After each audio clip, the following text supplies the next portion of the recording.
Please take your seats. So I'm Stefan Durkon. I'm the director here of the Center for the Study of African Economies.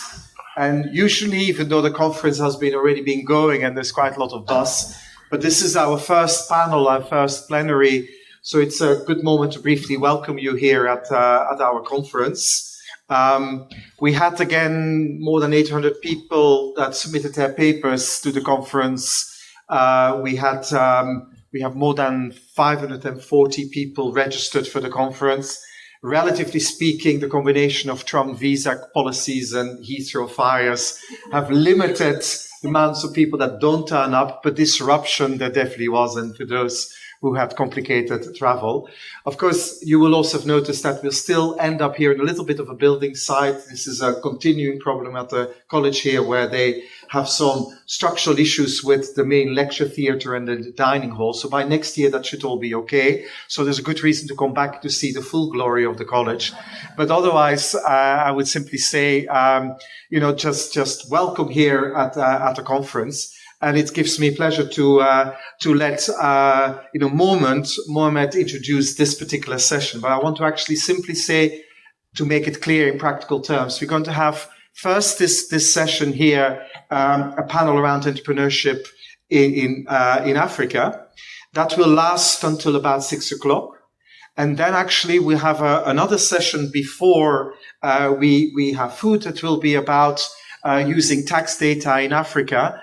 That we will start. We will give you a moment if you really desperately need to get out, but there will be a 45-minute session that will be talking about administrative tax data and all the kind of opportunities for research that there are. So people that are interested in working more with this kind of data, they would be very welcome to attend. So, but if you don't want to attend that session, please don't walk out at that moment. The session will definitely end at 6:45, well in time for dinner and a more joyful interaction. So with that, I'm just very happy to pass on to Mohamed Meki. Thank you very much.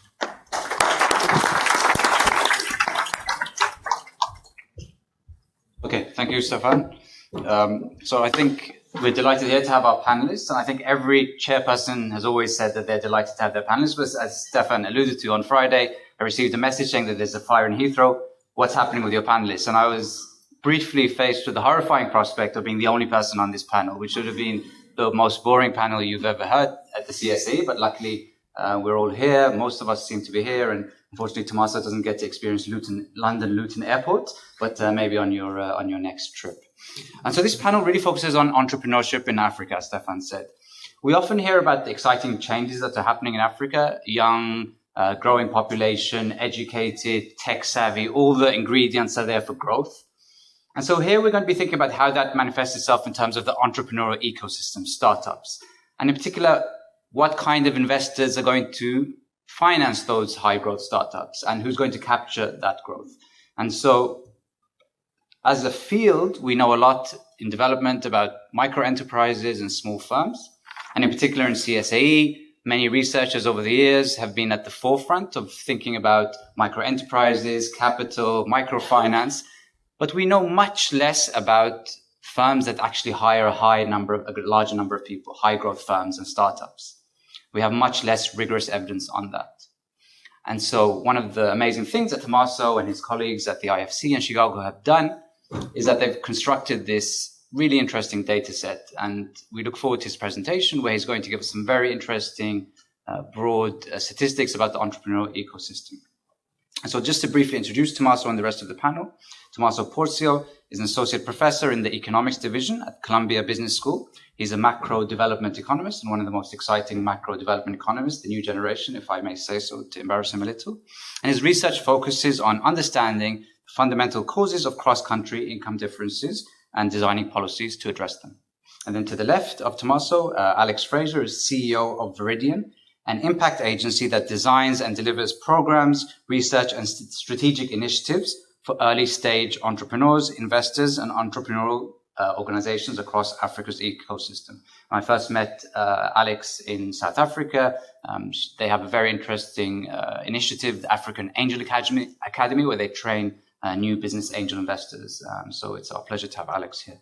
And then to the left of Alex, we have Eghosa Omoigui, who's the founder and managing general partner of EchoVC Partners, a seed and early stage technology venture capital firm investing in underrepresented founders and underserved emerging markets. And I first met Eghosa at a workshop on finance and development in South Africa, which was organized actually by Emmanuel Colonelli, Tommaso's co-author on this project, and Emily Brazer.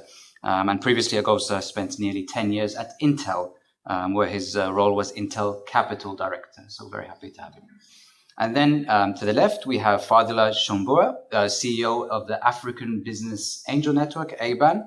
Fadilah serves as fund manager also for Catalytic Africa, a co-investment facility for early stage startups in Africa. She also serves as the director of the African Business Angel Vehicle, which focuses on sector-specific ventures. So before joining ABAN, Fadilah managed investment portfolios for institutional investors with interests in African trade and served as Director of Business and Innovation for the Royal Commonwealth Society.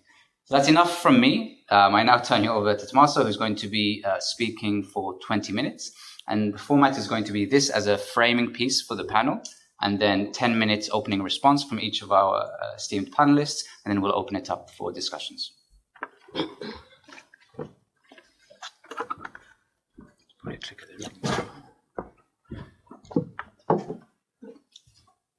All right, thank you so much for the introduction.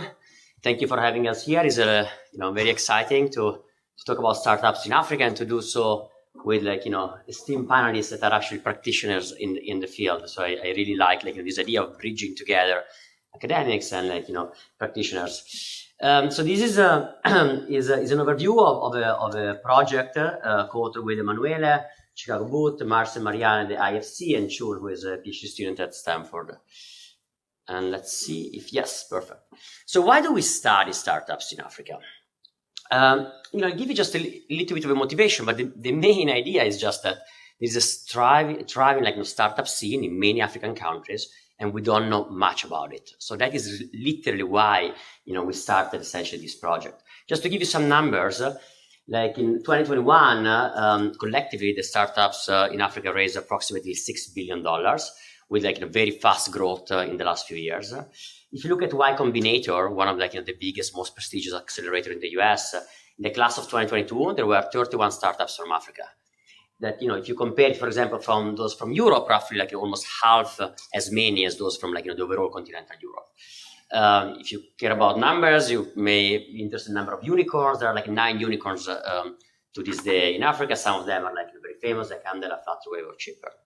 So we believe that the sector overall has a large, has a potential for very large impact. Clearly not in terms of employment, right? So this is still a small sector, doesn't employ a lot of people, is unlikely that they will employ a lot of people in the next few years. However, it is a sector that can drive innovation.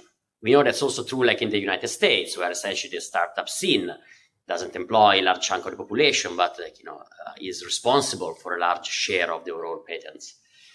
And not only is a driver of innovation and technology adoption, but also the products that are developed in these companies can have a transformational impact. Just to give you an example, Flutterwave is developing essentially a digital payments infrastructure, which is then used by a lot of small, medium, and even large companies within Africa.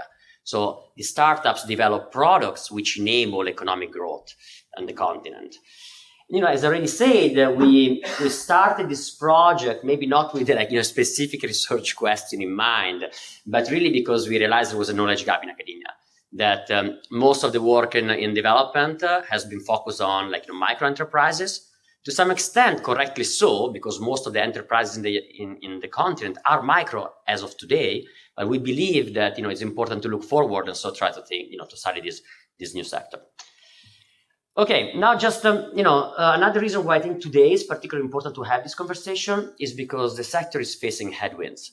So what I'm showing you in this figure is the number of new firms, and in blue you see the overall Africa continent. Then let's see if this works. Yes, in blue there is overall African continents. Then we compare it with emerging market in pink and developed markets in green. And up to 2022 there was exponential growth every year. More new firms. From 22 to 24, essentially there has been a collapse. Okay, in 24 there are just half as many new firms as in 2022. Okay, so it's kind of a good day today, I think, to ask what drives this collapse, and also what is going to happen in the future, in the next few years. Is the kind of bubble over, or is this just a temporary setback? So what we do in this project, we mainly focus on one aspect of startups, how they are financed. And we're really going to do three things. We develop a new data infrastructure. I'll describe it in a second. We then document one key new fact, that is that startups rely heavily on foreign capital. Again, this is definitely not a surprise for the three of you, but I think it was more of a surprise for us, as academics. And then we ask, okay, given this fact, what are the implications of it? And also what are the drivers, okay, of this foreign reliance? Let me not preview the results because I just have other 15 more minutes. I'm just going to jump right deep into what we actually do in the project. So building the data. We put together essentially two sources of data. Okay, the first one leverage the fact that these companies tend to be tech companies, so they have very strong online presence. As a result, essentially, we can gather information on both the startups and the founders. How? Well, startups, we can find information through PitchBook and other similar, more specialized data set that cover deals in Southern Africa, especially. So what PitchBook does, they cover essentially all the VC, venture capital, and private equity deals in the global capital market. So it also allows us to compare, Africa as a continent with other areas of the world. And of course, this tells us something about capital flows, but not much about the identity of startuppers. We can then merge that data with LinkedIn, and through Revelio Lab, we essentially have access to the universe of individuals and companies on LinkedIn. We do this merge, and LinkedIn is useful because it allows us essentially to study the CVs of individuals, to understand where they were before starting the company, so on and so forth. Now, these companies tend to be already established. We then do our own survey in partnership with the IFC, which is the investment arm of the World Bank, to essentially study startups at the beginning, at their nascent stage. And we disseminate the survey through the network of the IFC, and we find something around 8,000 startups in 47 countries out of 54. Okay, so in most of the countries. And in this survey, not only we can capture companies that haven't been financed yet, but also we can essentially do an audit study. I'll describe it in more details, but the idea is to try to understand what startups need, to then try to infer from that what are the key constraints for the sector as a whole. Just to give you a sense of the distribution of where economic activity is, this of course is the continent. These are the companies in the PitchBook Plus. And so you can see that a lot of them are in Nairobi, in Lagos, Johannesburg, and Cape Town, and Cairo. So there are clearly certain hubs essentially of startup activity. However, there are companies spread around everywhere. Okay, Kampala is another nice emerging area. Here on the right, these are our survey. You can see, of course, there is a lot of overlap because, unsurprisingly, where there are successful companies, there are also smaller companies that are currently emerging. So, first key fact, capital flows from abroad. Now, what I show you in this figure is on the y-axis, there is the share of all the capital that is financed from outside of the region. So the blue line is Africa. You can see that from the 2010 to today, essentially, this line, there's some variation, but broadly, it oscillates around 80%. Means that for a typical startup, 80% of the capital is coming in from foreign countries, okay, rather than from other countries in the continent. This is something unique to Africa if you compare it to other emerging countries or developed markets where instead are more around 20 to 30, 40%. Okay.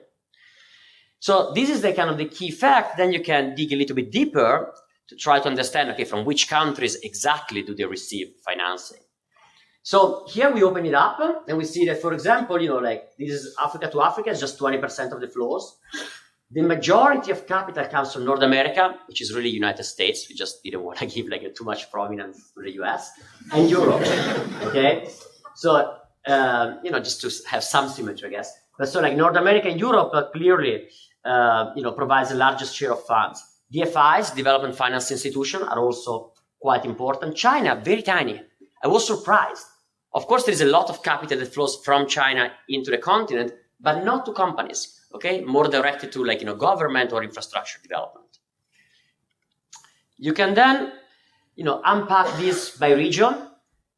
For example, the capital gets into East Africa. And what you can see is that there's some heterogeneity, more capital from North America to West Africa, more from Europe to East Africa. I'll tell you more in a second why. Also, what I want you to focus on is that there is very little financial integration. So the little capital that originates from East Africa goes to East Africa. The one from North Africa goes to North Africa. The one from West Africa goes to West Africa, okay? So a lot of integration with the rest of the world, a lot of capital coming in from the US, Europe, very little within continent integration. For the one of you that are more into finance, you may ask whether there is a difference between LP or GPs, so limited or general partners. Long story short, the one key difference is that the DFIs show up more as a limited partners, meaning DFIs, are in investors for a larger share of the deals, but sometimes those deals are mediated by GPs, especially in North America. Last, you can ask, okay, what determines this kind of cross-country, patterns of financing? An obvious thing to look at, it is try to see whether, the history matters to some extent. And the answer it is definitely yes. So if you focus here on this quadrant, what this regression shows, it is that past colonial linkages and common language, there is a lot of overlap, still shape today capital flows. To be practical and pragmatic, Portugal mainly investors from Portugal mainly invest in Mozambique and Angola, okay? And this is a very strong regularity and those magnitudes are large. Okay, so we have this fact that is that most of the capital comes from abroad. We then ask what are the implications of it. Another way to say it is, should we care about this fact or not? The first thing that we want to highlight, it is that these essentially lead the continent to be exposed to foreign shocks, okay? And so how do we do that? Well, we use the standard shift-share design, which allows us to create a causal link from changes in the foreign supply of capital to local startup activity in Africa. So again, I don't have time to go into the details of the regression. Let me just highlight coefficients and interpret them. So what we find, it is that there is definitely strong evidence of this Bartek instrument working. So what does that mean? It means that, think again about Portugal, when there is some reason why, some shock to the willingness of investors in Portugal to invest more, that is going to affect the entrepreneurship activity in Mozambique, okay? And, once you have this relationship in mind, then it is not maybe such a big surprise, this big collapse in startup activity from 2022 to 2024. A lot of that is essentially driven just by the high interest rate set by the ECB and by the Federal Reserve. So the idea is that if capital becomes expensive in the West, then you're going to have less startup activity within the continent. Then second, essentially, we are going to try to make the point that this reliance on foreign capital also guides the reliance on foreign human capital. And so how do we make this point? Well, first, we're going to show you that a lot of founders actually either are foreigners themselves or had some sort of foreign experience. So they studied abroad or they worked abroad. We're then going to use again the shift-share design to show you that shocks to supply of capital in foreign countries tend to affect more the activity within Africa of foreign startuppers. And then last, we show that capital and human capital really flow together. So if you are a founder from the United States, very, very likely you're also going to get funds from the United States. So let me show you these three ideas into regressions and tables just to show you, we actually have the data to back out the claim. So first, this is, using LinkedIn, we essentially can see the characteristics of the founders of the startups.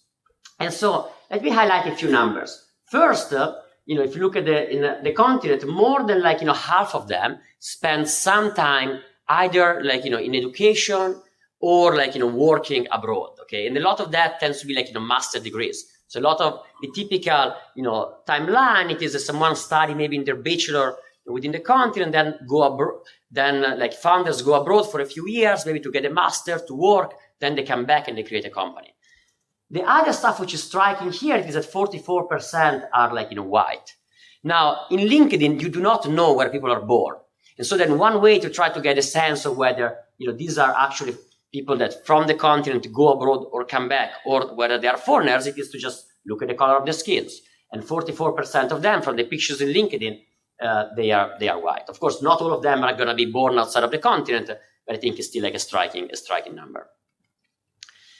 This is Bartik regression. Again, not time to go into details. What I want you to focus on here, it is that shocks to foreign capital affects startup activity of foreigners. Okay, so here are where the stars are. What does it mean? It means that when there is that willingness of Portuguese investors to invest more, what do you see? You see that there is more startup activity in Mozambique, but not of people from Mozambique, but of people from Portugal. Okay, so really it seems that capital guides human capital. And then last, this is a dyadic regression, but just, let me just explain what this coefficient mean. The idea is that if you look at all the investors within the same country, so all the investors, let's say in Uganda, all the founders in the same country, so all the founders in Uganda, those that studied in the United States are way more likely to actually receive financing from the United States, okay?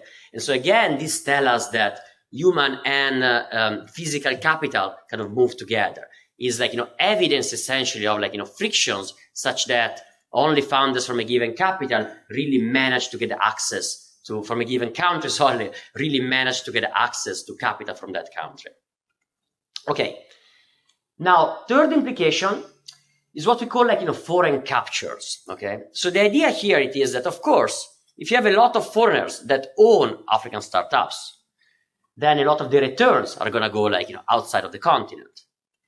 One way to also see this, of course, this is implied directly just from the fact I show you already, but another way to see it is to look at the headquarters.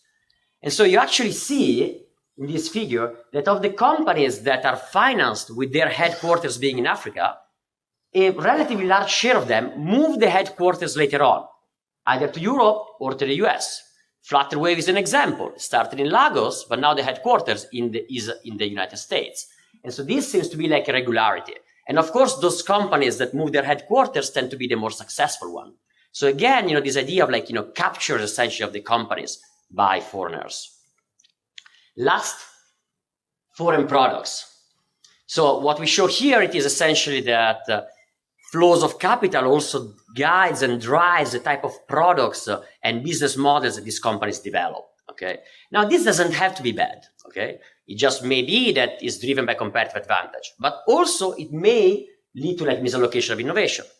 Maybe companies are not developing the type of products which are, most suited for the market where they operate, but they develop the type of products which are similar to those essentially their investors developed or that their investors like want them to develop. One way to see this in a regression, it is to look at companies that have investors from the same country and show that they tend to be very similar.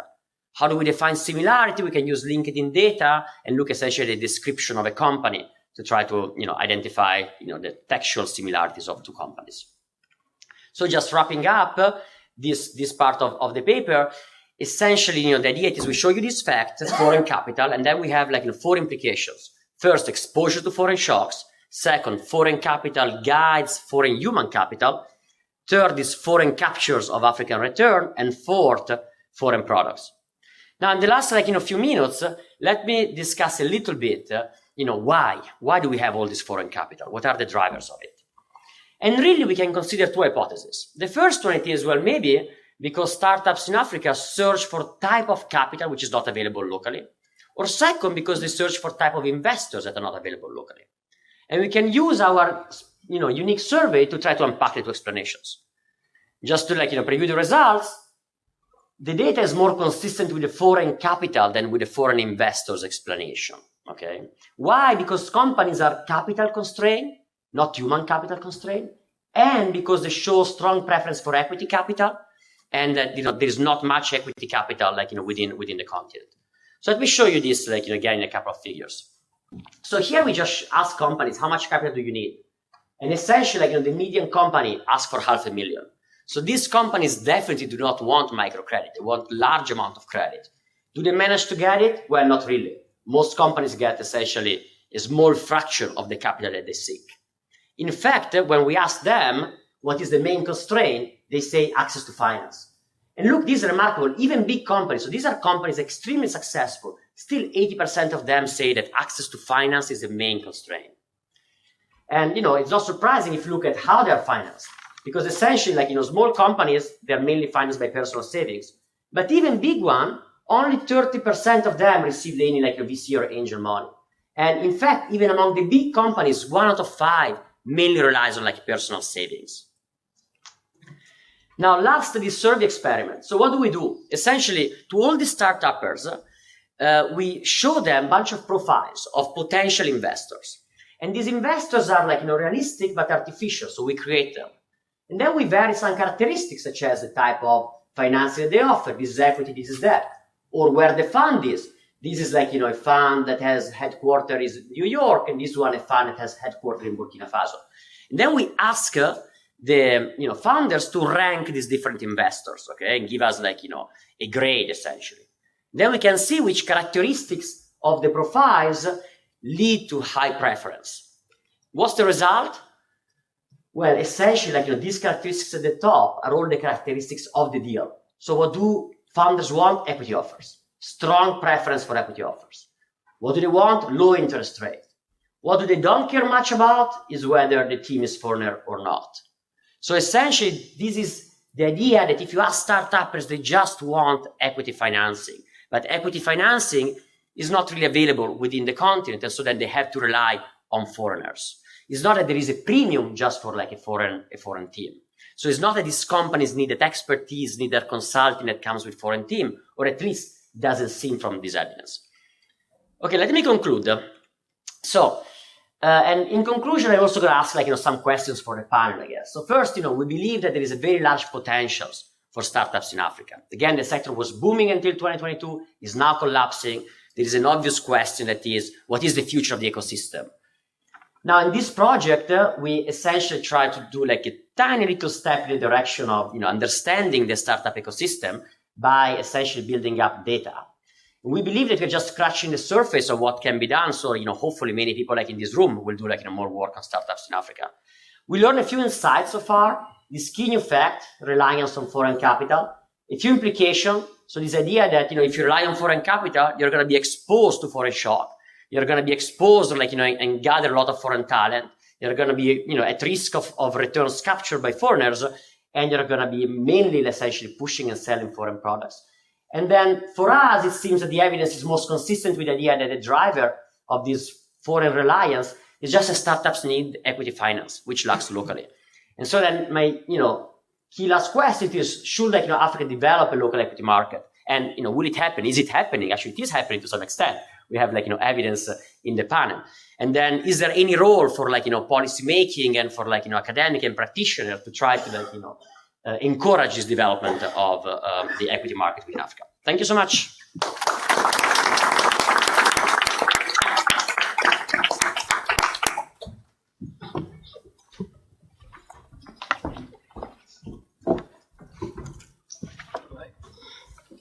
Just going to give people a chance to grab seats. There are a few more seats in the front if anyone wants to come forward.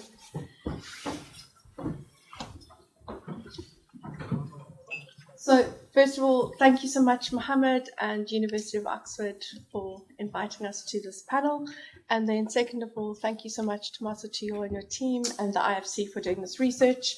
I think that any research that we can do on startups and the African entrepreneurial ecosystem is really important, as we have been bemoaning the fact that there's not that much data for many years, but we are slowly trying to rectify this problem with initiatives such as Proparco's annual report, Africa the Big Deal, Brighter Bridges, the ABAN annual angel investment survey that we do, but we're only just scratching the surface.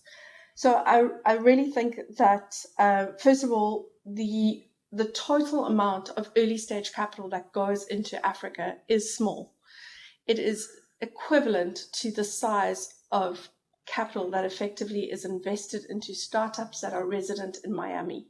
And Miami is not a big startup city.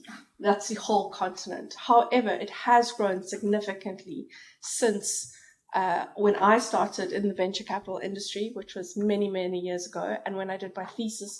When I did my thesis on the South African venture capital industry in 2008, I had to interview every single person 2 or 3 times and redo my findings because there just weren't enough people. I literally interviewed everyone.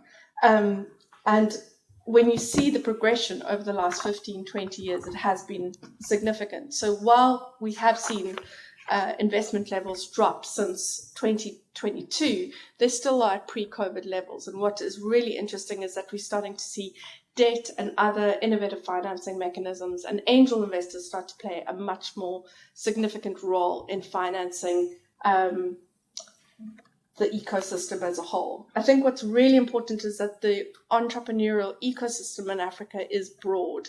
It is not just startups and micro entrepreneurs. I think it's very nuanced, and I think there's still a bit of a problem where many people almost self-identify as startup founders when they typically wouldn't actually fit a definition. And certainly not every startup is necessarily VC fundable. So that's something that we need to look at. We also know that a lot of investment data is also underreported, not really collected. Data is still incredibly expensive and time-consuming to gather. We employ a full-time research and data analysis and almost introduce Elze at the very beginnings of our programs to say, you will hear from Elze that you're coming on this program. Please do trust her. She is part of our team. Please give her sensitive information. So it's still very trust and relationship based. And I still to this day sometimes get emails from angels who participated on our programs, don't want to give us financial data through a website form or cognito form, but rather will email or WhatsApp me deal data confidentially myself. So that's just some of the kind of nuances that we need to kind of think about. I do think that there are still strong ties colonially. If you look at the DFIs and where DFI is prioritizing their involvement, if you look at something like the UK International Tech Hub, which has done a lot of work, which countries do they invest into? Nigeria, Kenya, South Africa. Where do African entrepreneur or potential entrepreneurs or students get access to bursaries and scholarships to go and study abroad? Often it's, if you're based in South Africa, one of the easiest places to get a scholarship is actually the UK, where you've got the Chevening and the Commonwealth Scholarship. So I still think that there are those linkages, and it's not just necessarily influencing just the startup flow, but I think it influences a broader ecosystem as well. There's also been a lot of talk recently around, is Africa too reliant on DFIs and DFI funding, especially with the collapse of USAID? And we certainly know that there have been a number of startups and startup programs as well that have been impacted by that. And I would say that while DFI funding is really critical and important for various sectors and projects, I think it's a little bit of a red herring, because I think we need to almost take a broader picture, in that there's a lot more capital coming into the continent than just DFI funding. If we look at the recent report by BII on DFI funding coming into Africa, they tracked it since 2010 and it was $78 billion. Whereas you look at the volume of remittance in terms of coming into Africa, it's close to $100 billion per annum. So huge amounts of remittance that is transferred back into Africa. And many of this is to support various initiatives and startups and angel deals, but it's not often counted. And also with this call for Africa to be more take ownership in terms of investing more in our own startup economies. I think there's still a big behavioral change. Only very few countries have legislation requiring or allowing pension funds to actually invest in high risk asset classes, such as local funds. But ultimately, we also need employment. We need to grow our tax base, and we need to grow people into formal employment who then pay pensions, who then are able to also grow that pool of local capital. What is interesting as well, it was fascinating to see where the capital was flowing, but there are a lot of the older venture capital funds on the continent, and I'm sure Eghosa will speak to this as well, that many of the entrepreneurial or many of the venture capital funds are actually have been established by families and family offices, and were traditionally actually started by entrepreneurial families, which then set up funds. So if you just take South Africa as a very small kind of example, but Remgro and Invenfin were essentially funded by the Rupert Foundation, Knife Capital and Hasso Platinum by the Shuttleworths, Yellowwoods, etc. So some of these funds are now tapping into DFI funds, but we're actually seeing that the more established funds were almost happened because of that. What we're also seeing as well is when people are foreign educated, there are these innovation advantages as well. Often when you study internationally, you might be exposed to more activities of the technology transfer offices. There might be more entrepreneurial universities. There might be more impetus to actually allow you to commercialize your research. We're dealing with a wonderful entrepreneur based in Kenya, Carol Ofafa. She developed a piece of charging technology during her master's at Glasgow University, which she is then commercializing in Kenya in the e-mobility space. We also see that angels are playing a huge role. Many of our angels are successful entrepreneurs or play in the venture capital or the early stage financing pipeline. These are often, we've trained over 720 angels in 26 African countries, 54% of them women. They're investing their own wages and kind of current assets, so are professionals and are working actively in sectors, while the economic returns for them are important. We're also seeing that they are also looking at impact returns, and often they will invest a combination of instruments, whether it's a convertible note, debt, or equity. And then my last point is really around the legislation and policy. So I think that is a huge piece of the puzzle. We have exchange control regulations, we have IP movement restrictions, we have currency fluctuations, and if you are going to raise internationally or exit internationally or sell internationally, it is much more advantageous to set up a foreign structure. So what you'll often do, even as an investor, you'll help your entity to actually register offshore. You'll use capital allocation allowances to do offshore and almost look like an offshore structure with an operating entity in country, but it's actually because the legislation and the policy just isn't fit for purpose to even allow for these early stage investments mechanisms. So I think some of that capturing that you see around those foreign entities might be because of policy irregularities and lack of investment incentives. There are no investment incentives in Africa. It does not make sense on paper to be an angel investor. There's no tax incentive. So often you need to use foreign mechanisms in order to even just structure things. And it's also much, much cheaper to do this right at the start than to do it once your startup is established and a little bit further down the line. And I'm going to stop because I'm out of time. Otherwise, I could speak for a long time and hand over to Eghosa.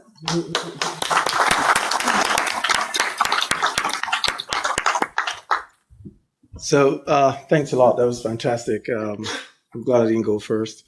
But I'll hide in the middle. So my name is Eghosa, and I do early stage investing in Africa. I used to be at Intel Capital in Silicon Valley. So I'm one of those that started off in Nigeria and then relocated to the US and left Intel Capital in 2010 explicitly to sort of set up my own path. I was actually the one that sourced Facebook for Intel Capital. We never did that. Left $80 billion on the table. And I was like, look, I got to go to Africa and do something real. And so it's been 10 years, right, since we've been operating as a venture capital firm in Africa. And a few observations. Fantastic paper. I read it twice. It's 96 pages, just so you know. And the slides were 148. So I did read this. So a few observations about sort of what we've seen over a decade. And it's enough time to be able to get some insights because a typical fund life timeline is 10 years when you're supposed to actually return the fund and close it down. But, everything's going to 15 now. So a few things. One is that when we first started, the original plan for my firm was to take the Silicon Valley style of investing, which is taking high risk investing at the earlier stages, pre-seed or seed or whatever they call it today, and cross-pollinate the two most interesting underserved markets that we recognize. Those two markets were Southeast Asia and Sub-Saharan Africa. And the thesis was that they were much more positively correlated than most people realized. And when I went out to raise money, which was primarily in the US, they were like, Eghosa, why are you wasting your time? Sit in Palo Alto and make money. These markets are never going to amount to anything. That turned out to not be true. But what we then started, we were able to raise some money, interestingly enough, from the US and also locally in Nigeria. And, we've learned a few things. One was we're the first investment firm to be chosen by the government of Nigeria to run a fund that was focused on ICT. The government defaulted. And in part, and I'm very candid, in part because we were not willing to engage, in quotes. And so we're like, look, I'm American, I don't do that. And so we then sort of started off with a subscale sort of vehicle. And so now, 10 years later, here are a few things that we sort of discovered. One is that Tommaso is right. The dip from 2022 to 2024 was a much broader scale dip. And we always sort of said this, that the day this ecosystem collapses on itself, broadly, Africa, once the US catches a cold, Africa gets pneumonia, right? We knew that. And we knew it because it has happened before. We see a lot of people who forget that venture is a sort of a cycles business.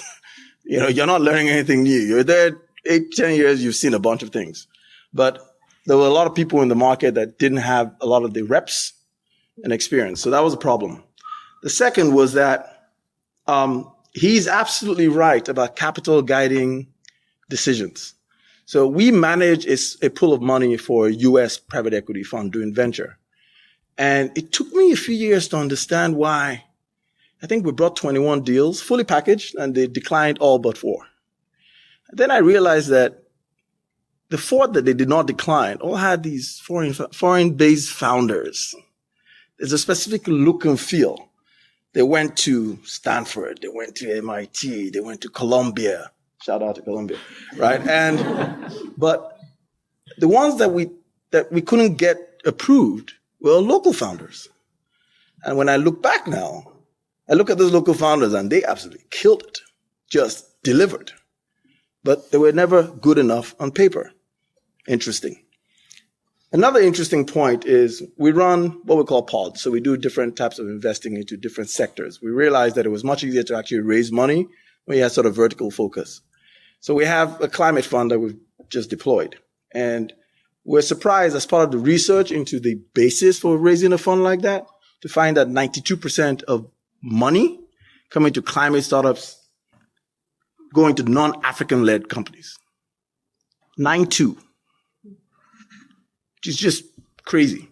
So we went out and raised a fund to invest only in African-led founders. People were like, it's not possible. 14 companies later, they're like, holy smokes, they exist.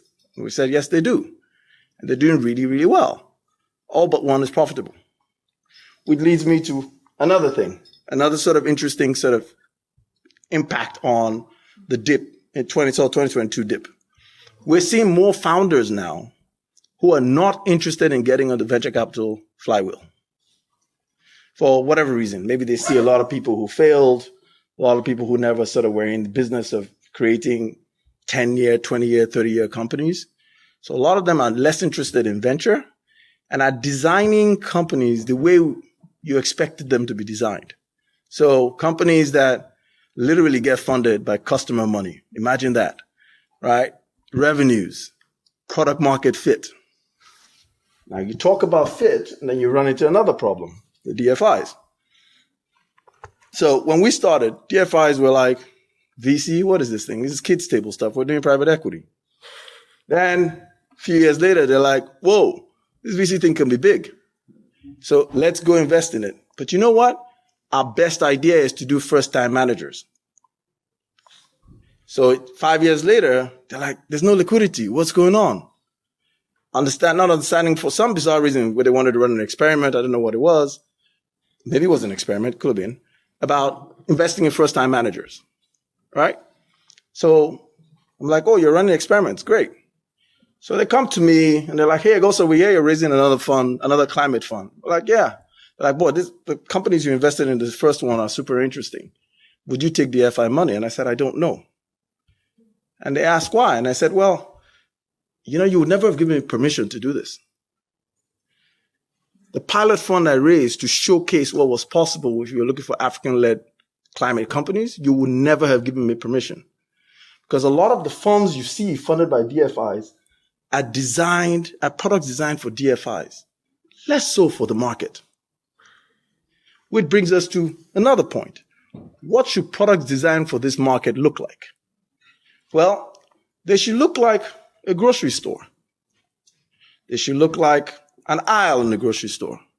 They should look like a series of SKUs where you essentially sit down and say, today, I picked this one up. Tomorrow, depending on the stage of advancement of the company, I take that one back in, I pick something else. So really what our responsibility is as investors is to think about building a portfolio of financing products. But you can't get that across. The point is just not, because they're like, well, about 2 and 20, which for you is just sort of essentially the economics of funds, 2% management fee and 20% carry. And we're like, that's not fit for purpose. It's not fit for market. So you now have that sort of interesting cycle where we're unable to break out of it because it's the problem. Now, Tommaso also points out something I thought was interesting, which is when you looked at a lot of the founders, they were much more interested in equity. True, but it's nuanced. One of the things that American and European investors did was they changed the narrative around valuations. Because a lot of them come in and they're like, oh, this is going to be $1 billion business. Because when you're sitting in Palo Alto, everything looks like $1 billion business, right? I lived in Palo Alto. Then I lived in Lagos. And Lagos was what taught me what coefficient of drag meant. I always thought it was just things to do with like how you bring cars to market. But no. That's the concept of coefficient of drag, which is literally when you're going out to a market, in these markets, both visible and invisible drag. To become $1 billion business is really, really, really, really hard in these markets. Forget what the valuations say. So Tommaso has a list of companies that are unicorns. And I can tell you today, none of them is. Not a single one of them, right? So what you're seeing is the change in business and the change in markets really sort of requires a different type of entrepreneur. One that's more resilient, one that figures out how to sort of serve the market. And more importantly than everything else, is able to design a product that works for the market. We've always had this concept, that's my finishing thought, that in emerging markets, and particularly in Africa, it is your responsibility as an entrepreneur or founder to build zero cognitive load products. Products that when someone wakes up in the morning, where their first thought is there's no power. then there's no water. Then there's going to be traffic and the fuel has gone up 5x. Your product cannot add to that person's sort of burden. And a lot of that is what I think is designed for retention, for people to make your product a habit. So for what we've seen, we like the directionality. It's tough, but we keep doing what we can. Thank you.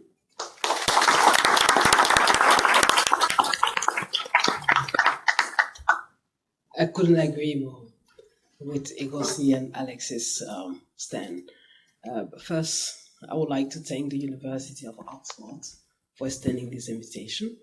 And of course, I would like to thank you also, Professor Tommaso, for and you and your colleague for the research that you have done. So just to build on what Alexis and Eghosa has mentioned earlier on, I would like to focus on local capital participation. And I think that portion has been overlooked for a very, very long time. So today I pretty much manage the African Business Angel Network. Today, which is a community of about 75 angel network across 37 African countries. And with the participation of over 5,000 angel investors. And these investors together have committed capital in 408 deals that will account for about $22.5 million. Now, the first fact that I want to establish is this. The angel investors on the continent are the one that created the foundation under which a lot of VCs, whether local or foreign, and DFIs are actually riding on today. What does that mean? It's because of the angel investors that we have on the continent that we today have a pool of investable companies for the VCs. And the DFIs only came in to amplify what already existed. And when you look at angel investors or the so-called unicorn, I know Eghosa would not agree.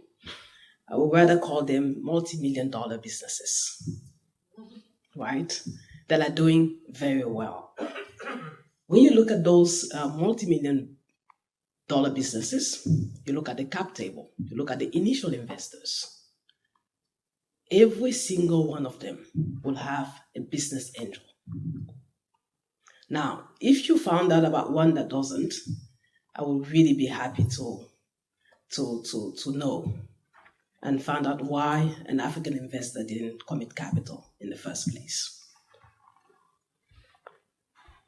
When you look at the ecosystem to date, you will see a large fragmentation. And you will notice that data that are being captured today really concentrated around the 4 countries that we know: Egypt, South Africa, Kenya, and Nigeria. And there's a reason for it. Why are these countries so advanced? I will even put it this way. Why do they have a more mature capability and maturity framework? Perhaps that's a research question. So when I discuss with my elders in market, they say that, well, Nigeria had a lot of a huge contribution from Google about 15 years ago. And that created an ecosystem that became a lot more dynamic. Also built capabilities, and other elements that made that specific market as dynamic as possible. So, moving on to policy. Why are African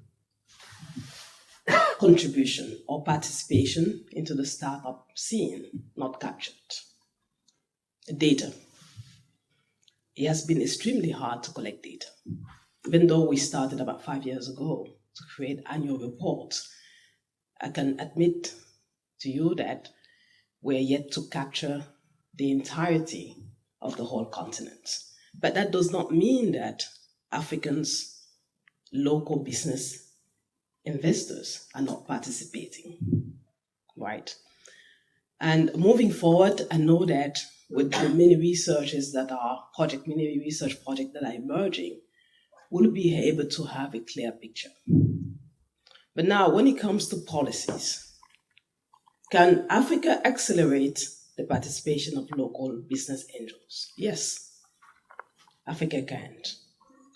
There are many aspects of the policy that we have pretty much discussed on the continent that we believe will be able to drive the participation of local capital. This includes tax incentive that was mentioned by Alex earlier on. How do we de-risk business angels' participation? We do also have guarantee funds. How do we make those business angels more comfortable in participating in high-risk companies? Because that's what it is. But nevertheless, we have seen a kind of a growth interest among the policymakers in finding solutions that will really help and accelerate local capital participation. So from a business angel perspective, we know today we are at around $22.5 million, and by 2027, we want to reach $80 million deployed on a yearly basis. That will require the participation of approximately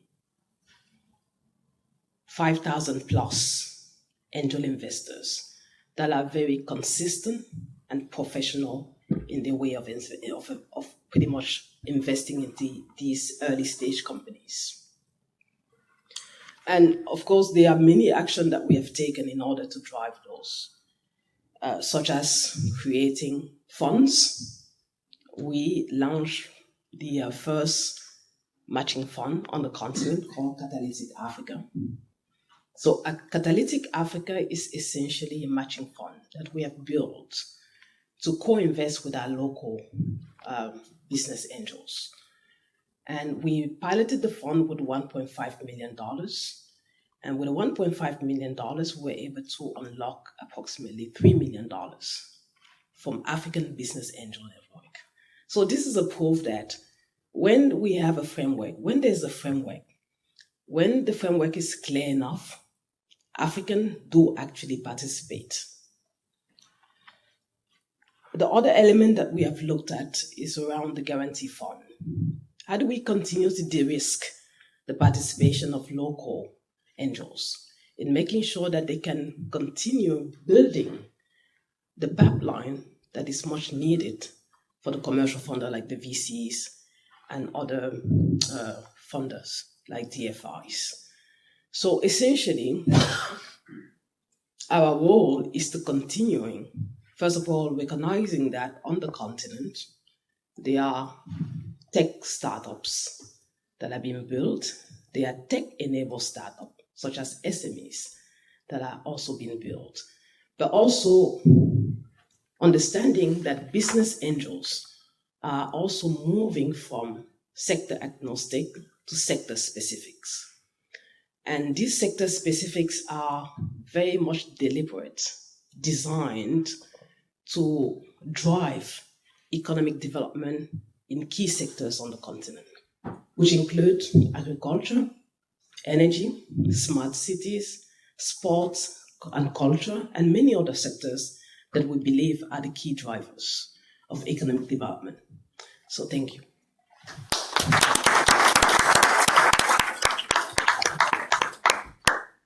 Okay, thank you to all the panelists. Now I have to earn my dinner and choose between the hands for questions. So we have about half an hour remaining for questions. Let's start, okay, at the back, blue jumper and then blue jumper in front. Okay, hi. My question is for Tommaso. In your presentation, you talked about the trend line where we saw deployment in 2022.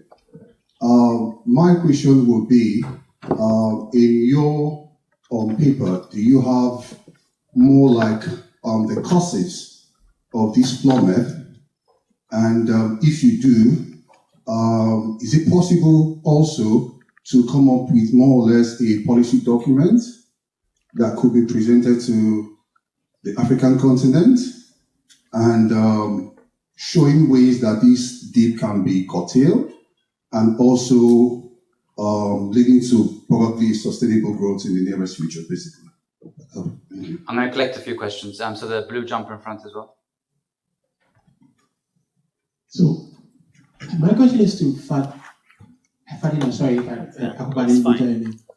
in terms of de-risking angel investment in the region, I think it's a great idea, but I would like to pick your brain on one point.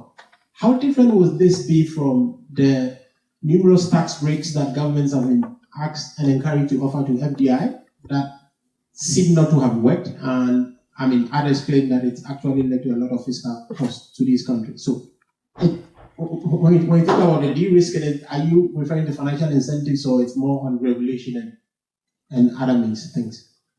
Dennis?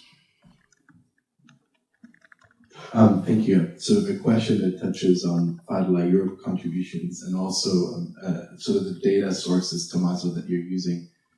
So I believe the claim that sort of foreign appears everywhere on the human and the physical capital and everything that you showed us. But are you sure that you're capturing sort of all sources of capital, or is your choice to go with LinkedIn and Pitchfork as your primary data sources also maybe telling you a slightly different picture of all the sources of capital that might be there on the continent? I'll take just one more gentleman next to Dennis, and then we'll do some responses, and then we'll take another round. Beige jacket, yeah. Thank you very much. My question is to Eghosa. Looking at the African VC space and the fact that investments have been plummeting, there's something that I had a discussion with a gentleman in this space on Monday, and his view was the system of investments has to be revamped, i.e., more or less what he called spray and pray, and more into targeted investments, apart where there's more significant stake as well as oversight. My question essentially is, what is your take on this? Do you feel, especially given that there's, with the various failures that have happened in the African space, it's starting to look like a low, well, it's a low trust, starting to look like a low trust game, and then essentially more control will build more trust. What is your take on this? Okay, so let's do some responses. I think we start with Tommaso.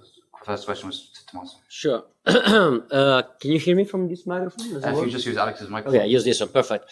So thank you so much for the questions. I'll answer both questions, I guess. No? Please. Okay. As many as you want. Don't do that, because I can just speak for 25 minutes straight, and then, yeah, exactly. It's not a good idea.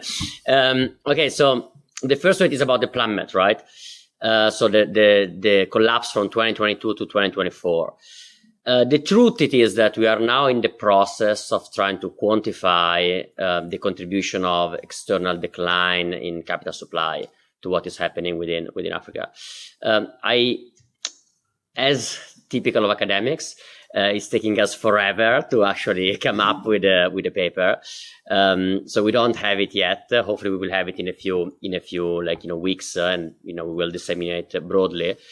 But I can share some preliminary result.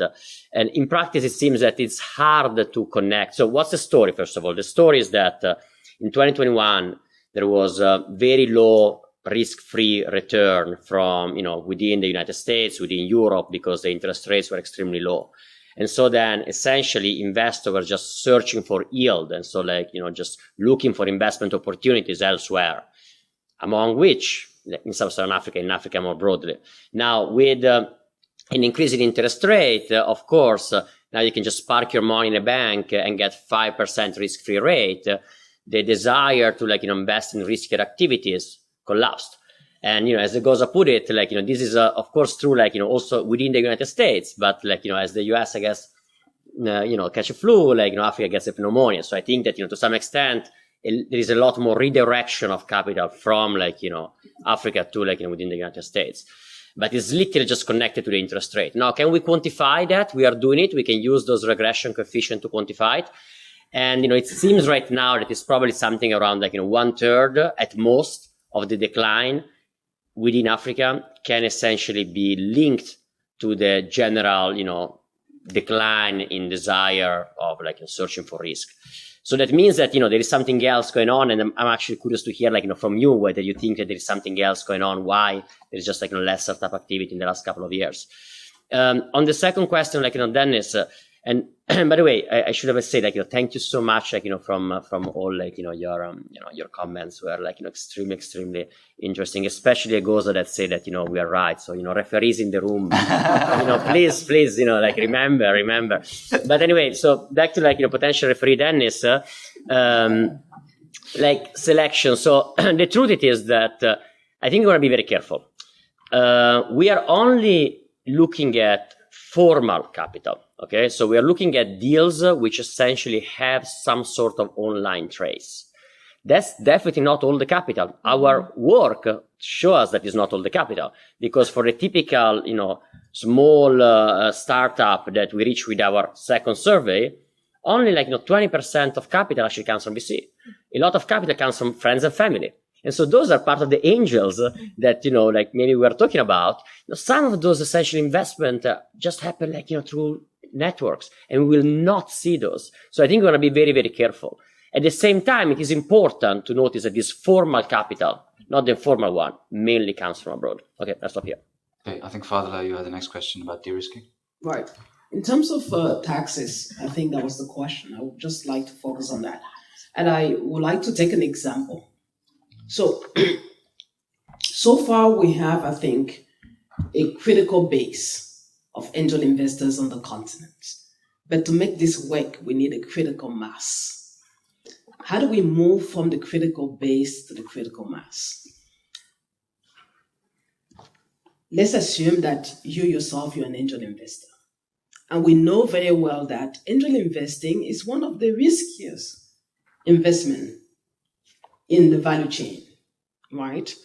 And you are willing to deploy, let's say on a yearly basis, around $50,000. By year 3, let's say 90% of your investment have actually failed to your understanding of win and losses. And you give up. But the continent actually needs your capital. So how do we encourage you to continue investing? One way we can do this is saying, you know what? You can actually get a tax rebate, 20% of the fair ones, or the capital, or they say 20% of the capital that you have invested. You can recover it to like a tax rebate. Wouldn't that be okay? Oh, nice. Within 5 years, you have about 5 years. And you can even make it sweeter, like we say.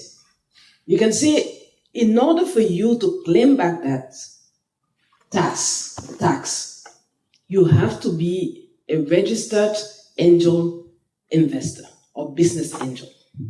And you have to be recognized by some certain types of laws.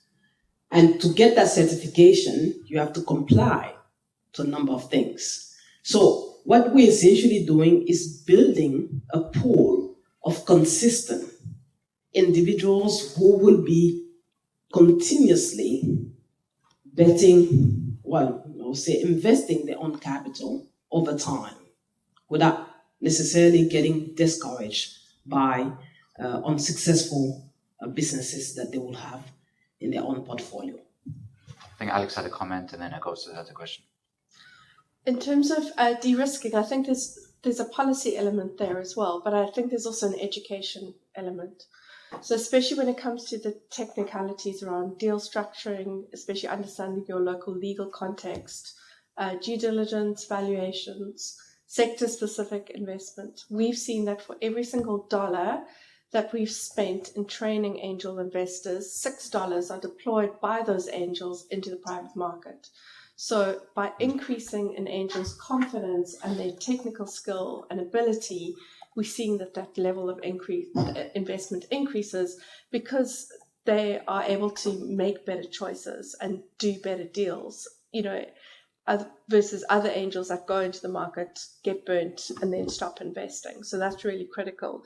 And then also looking at match financing is really great, because if you can match finance with an angel investor, they've got a vested interest in really growing that business and to see it succeed. So can you give them additional match funding? So there's a GIZ program called Develop PPP, which matches 100,000 up to 100,000 euros with 100,000 euros of private capital. We're about to launch a program funded by Orange Corners, the Dutch government, called the Orange Corners Innovation Fund. And we are strongly partnering with angel investors, because we're giving up to R1 million in 50% grant and 50% in interest-free unsecured debt, which really takes those businesses up to the next level and kind of bridges that gap between angel and kind of seed or Series A. Or even businesses that don't want to raise equity but need innovative financing mechanisms to grow. Also, there was a question about trust and failures. Yeah, on low trust environment. So, what's sort of my observation is that we've always had the opportunity to cross-pollinate knowledge in Africa, but we seem to not want to use it.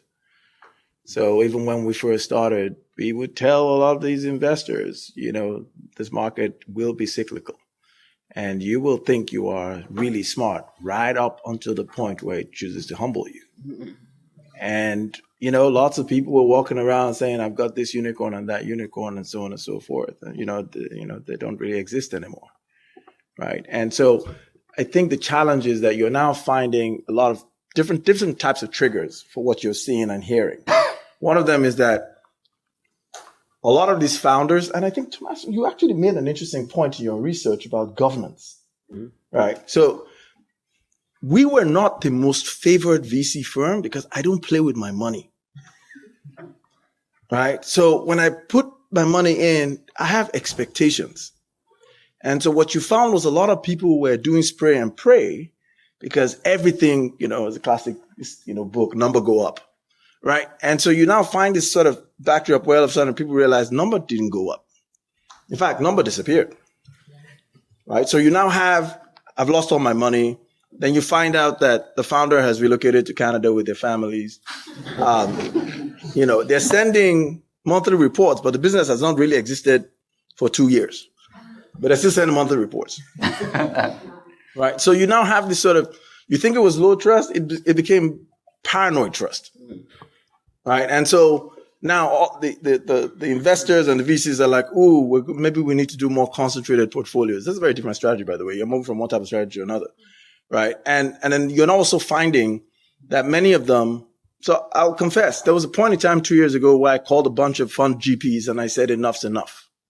You're letting these founders get away with murder, and you're not imposing governance because you want to be founder friendly.